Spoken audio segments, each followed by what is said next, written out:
Money on my mind, gotta hustle and grind. Financial literacy always on my mind. I'm stacking knowledge, no time to waste. Gotta invest smart, gotta keep up the pace. I'm reading books, learning all the tricks, studying the market, making calculated picks.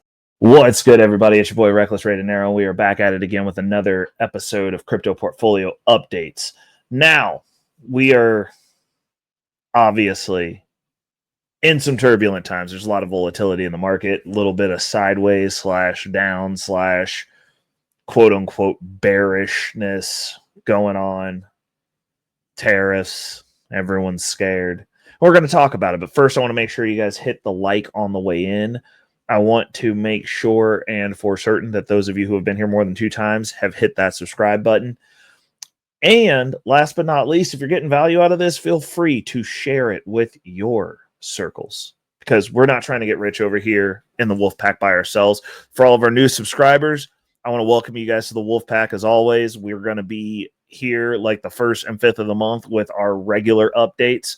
We've got 3 episodes now. We've got Crypto Portfolio Updates, which is tracking our crypto portfolio, talking about crypto related topics, just a day to kind of focus in and talk about that, the moves that we're making, what we're looking at, how we're navigating the markets, and so on and so forth.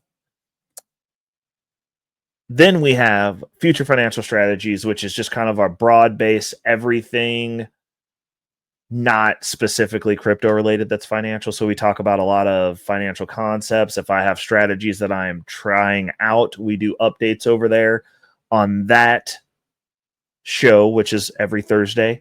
Things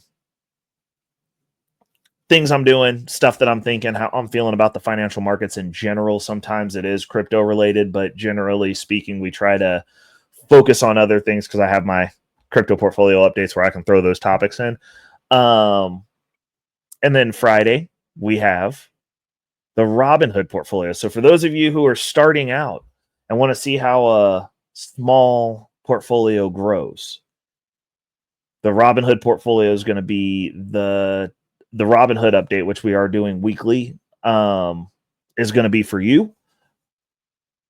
We're just tracking it through the market, how we're doing, reinvesting dividends, doing some cash sweep stuff where, but it's me starting one from scratch. We're also still using our high yield dividend strategy, and that will be rolling into a larger, more encompassing strategy based around the Robinhood Gold Card, because we are going to be getting one eventually. But tap in with that for those of you just starting out. That's another good place to start.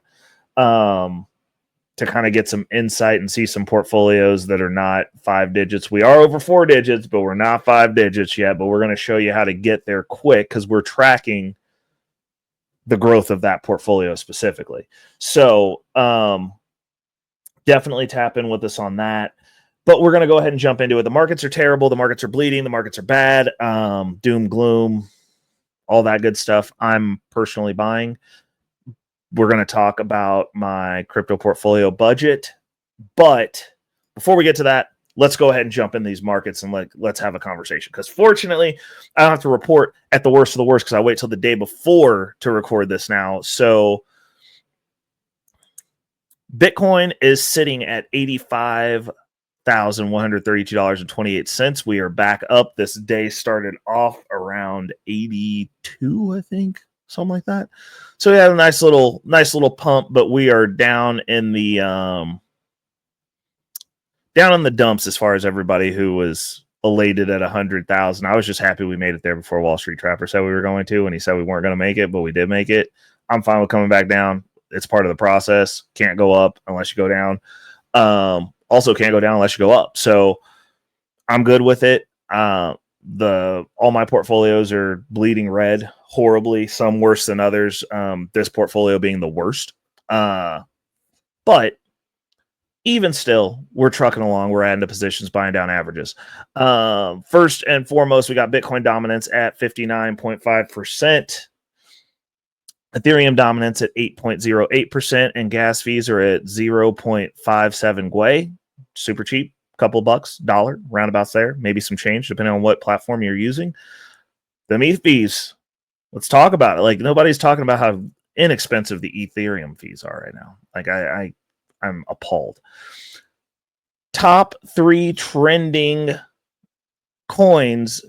Shout outs to CoinGecko for relaying this information to us. At number 1, we have Walrus. At number 2, we have Guns. And at number 3, we have Fartcoin. So you guys are getting desperate. Again, you're trying to get rich next Tuesday. It's not a good look, people. Not a good look. But I understand the markets are tired. Moving on, we're going to talk about the top 5 gainers and losers. At number 1.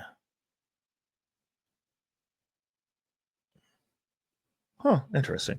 At number 1, we have at rank 960, we have Bitcoin with a gain of 52% in the last 24 hours.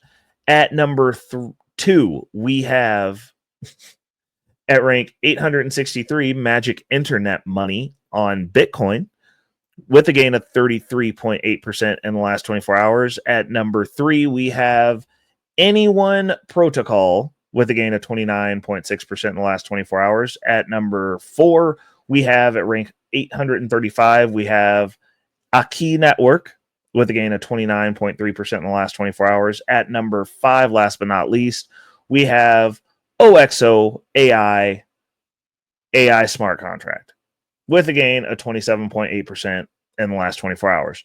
Moving on to the top losers in the past 24 hours.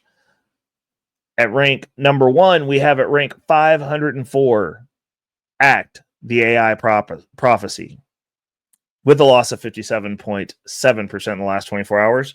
At number 2, we have at rank 634, D-Force, with a loss of 32.8% in the last 24 hours. At number 3, we have at rank 327, Mask Network, with a loss of 31.4% in the last 24 hours. At number 4, we have at rank 553, Dog in Me, with a loss of 30.8% in the last 24 hours. Last but not least, at number 5, we have at rank 220, we have Quorum, with a loss of 28.9% in the last 24 hours. I gotta get that portfolio pulled up. Before we jump in here, we got to give the numerical stats. On the daily, we are up 2.4%. Overall, we are down 26.4%, which is better than the 27% that we were down the last time we did the update. It was ugly, and it's still ugly. There's no de-uglying this. It's just ugly. So we're gonna go ahead and jump in so that you guys can get into the business over here. At number 1, we have Solana. At number 2, we have Ethereum. At number 3, we have Thorwallet DEX, TGT. At number 4, we have Wrapped Bitcoin, WBTC. At number 5, we have Aave, AAVE. At number 6, we have Injective, INJ. At number 7, we have Jupiter Perpetual's Liquidity Provider Token, JLP. At number 8, we have Superverse, SUPER. At number 9, we have Radium, RAY. And last but not least, at number 10, we have Akash Network, AKT. It's all bad, people. I mean, you're not going to be in crypto, and this is the thing when people talk about their portfolios. You're not going to be in crypto and not talk about these horrendous 30% baseball bat swings. And honestly, like, looking at this portfolio, it's almost equally as bad as my traditional financial portfolio. We've had some pretty good wins that we're coasting in the long-term portfolio, but overall, we got hit across the board. Like, it's just bad everywhere. It's bad everywhere. All the crypto related stuff is bad. Like, you gotta it's down to high conviction only time. It's get in position time. This is probably the best time to get in. If you've been following and you're like, oh, I like that, you're going to get a better entry point than what I've got. Honestly, like, it just is what it is. Hopefully we catch it on the upside, but yeah, we're gonna have to trim some hedges and get into the high conviction mode, because yeah, it's all ugly. I mean, we're keeping the Lido staked ether. Obviously, we don't account for that position because that's getting ready to go into long-term holdings. I know I say that every episode, but it's actually getting ready to. I've got some Bitcoin from last year that I had in a position that it was just getting too much APY, too much growth on it for me to part ways with it from that position. But now that that's over, I can take it out, convert it over to staked ether, and then put it in cold storage. So that way, the end of month, we'll consistently be seeing some better numbers, because it can go join all of its relatives in the cold storage. But overall, if I had capital still flowing in and I was willing to get into position without with what was currently in position, basically. So like if I was starting fresh with the portfolio and we were just rolling some Ethereum over in to start getting into position, this would have been the best time to do it. Obviously, we do that at the beginning of the year. It is what it is. We're in the positions that we're in. I've got some positions that I am going to be capable of shifting around and making some moves on. But yeah, it's terrible. Some of these positions are absolutely atrocious. We'll just call it what it is. Like there's positions that the losses are just brutal, and it's almost to the point to where it's like, I might just want to stake this and ride it out at this point, because even shifting stuff around now, it's like, well, has something performed worse? Like my injective position, nuked. That is a nuked position. Akash isn't nuked. My Solana stuff isn't necessarily nuked. It's just not what I want it to be. Superverse is down, but not nuked. Aave down, not nuked. Like those are decent positions, but it's like the income done dried up. Like we're just, the markets and the altcoins are bad. They're all bad. We're down bad, people. There's no disputing that. And like, you have to go through these phases. And so it's like, okay, so where are we recirculating that income now? And also what's left of that income? Like those are very prominent questions. And also for my Solana positions, it's almost like I'm getting beat up on in those positions so bad for my yield farms that it's like, it's almost like I'm debating just putting it into straight Solana and just staking that, or checking to see how my Solana pools are doing over there. And if there's a place where I can put it to where it's going to do something better than what it's doing, because what it's doing right now is not what we want. And this is where active liquidity farming becomes difficult, because during sharp downturns, you start losing money. So like, I've got pools that I've got to go tend to, which is basically reproportioning them and then restaking them, but they're down because the underlying asset's down. Also, I'm not in a range where it's paying. Also, the APRs have dropped on everything, so you're not getting paid as much either. So it's just kind of like, when it slows down, it slows way down, and it gets harsh across the board. And so now it's like, looking at some of those positions, I'm like, well, I could take this pool of money and just go buy some low cost Solana and stake the Solana and just do that, and let it sit until we run back up, because we're still in profit on Solana. It's not nuked, but it's just like,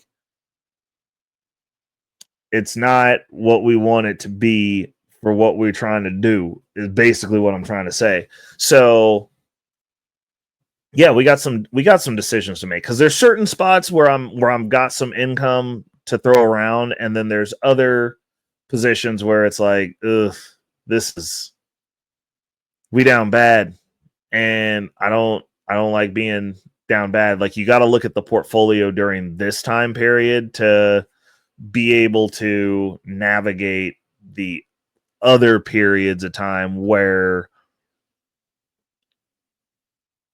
things are good.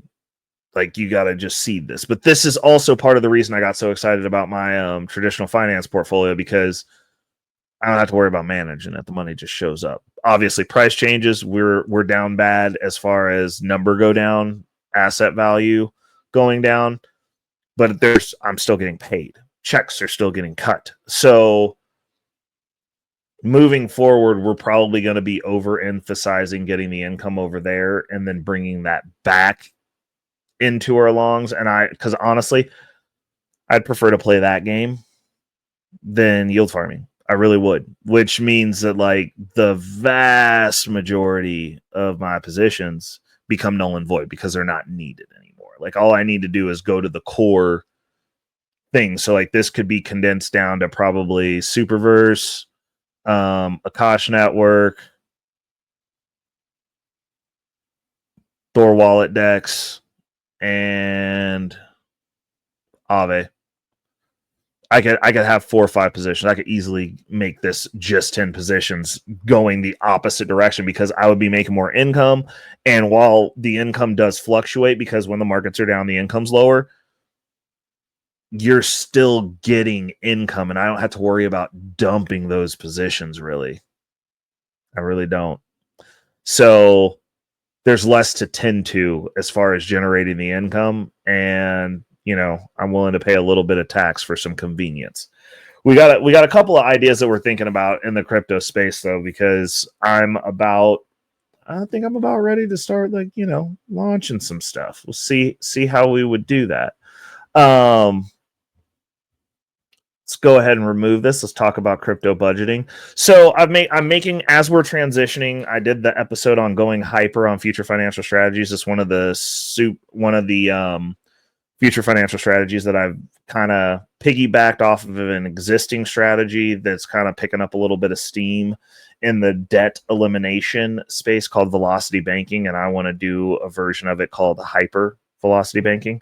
And basically, we get all of our income going into our income portfolio, and then distributing out of that the dividends to pay down debt and manage your daily living expenses, and then have some money left over to continue investing, build up some big portfolios, get rich, retire early, attain financial freedom, be able to live on your own terms, do all that fun stuff.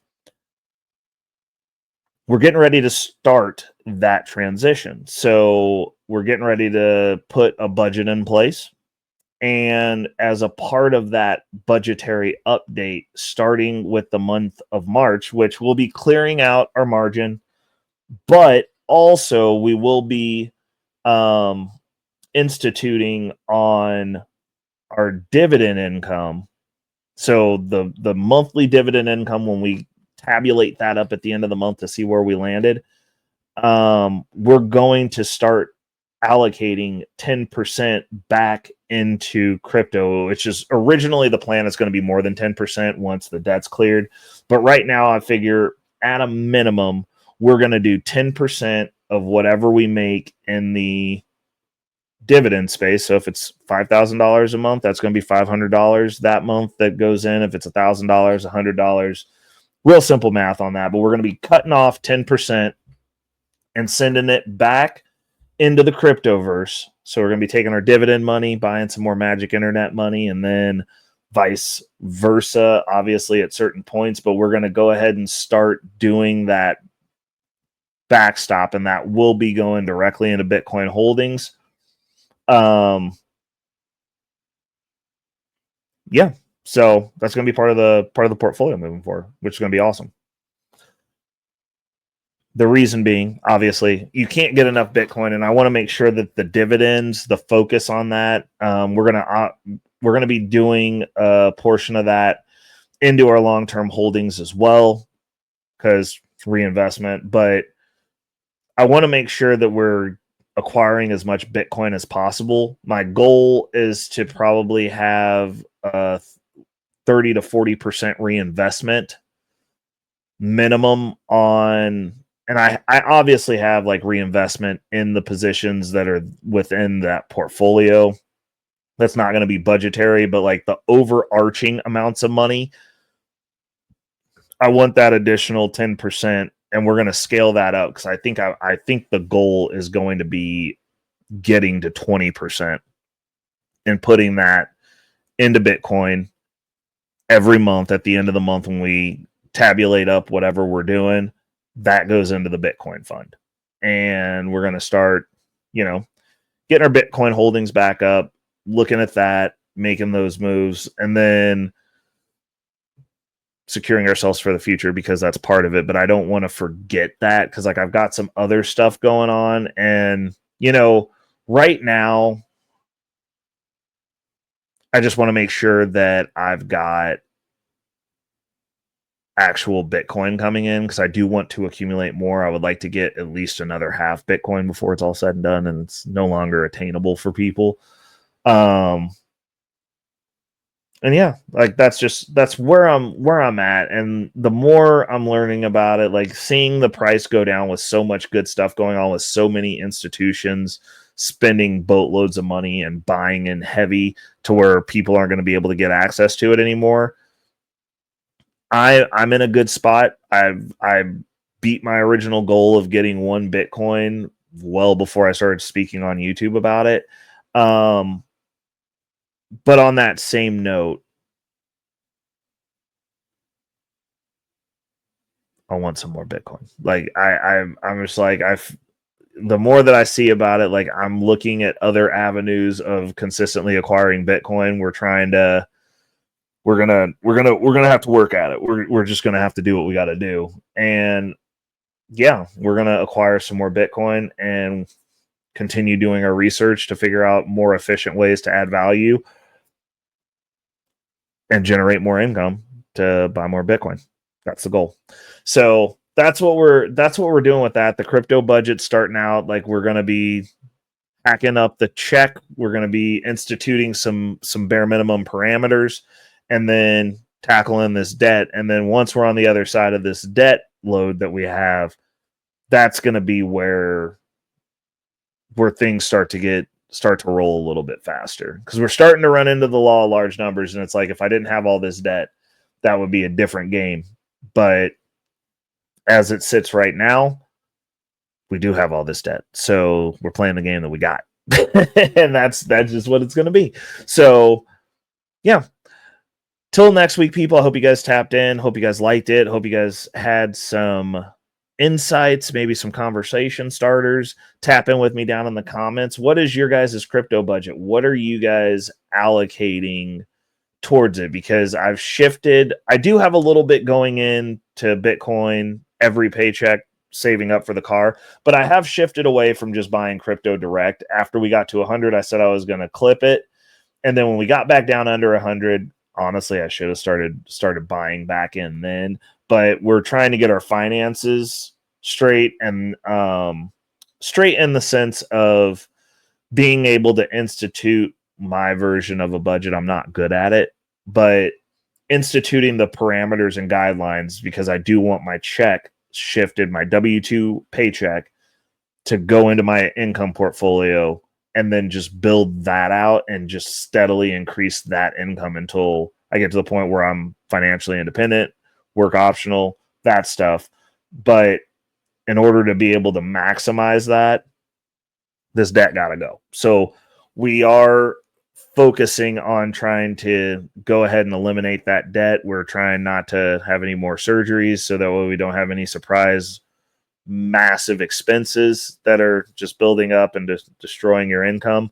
But obviously, if we wouldn't have had the original surgery and the original scare, the ability to work scare, I would have never embarked down on this path. But seeing that the opportunity has presented itself and we have the tools available to us, there's no reason to not go ahead and just try to jump off the porch as soon as possible. So definitely stay tapped in. We're going to be following up. Obviously, I will probably, actually, I'm going to start tracking those purchases so that way we know and can see what type of results we're getting as we dollar cost average up for the blow off top through the bull run. It's going to be interesting.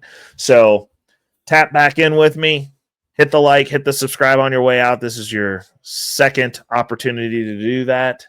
And again, share this content if it resonated with you, because it might resonate with somebody else. Till next week, people, it's your boy Reckless Ray Dinero, and we are out. Money on my mind, yeah. Focus, got no time for games, nah. I don't play, man, I'm all about that financial literacy. Investing in my future, building generational wealth. Dollar bills, they be calling my name, but I ain't chasing fame, I'm chasing change. Learn the game, now I'm playing it smart. Putting my money to work, it's an art. I'm stacking paper, building my own empire. No more living check to check, I'm getting higher. Investing in stocks, real estate, and more. Gotta secure the bag, that's what I came for.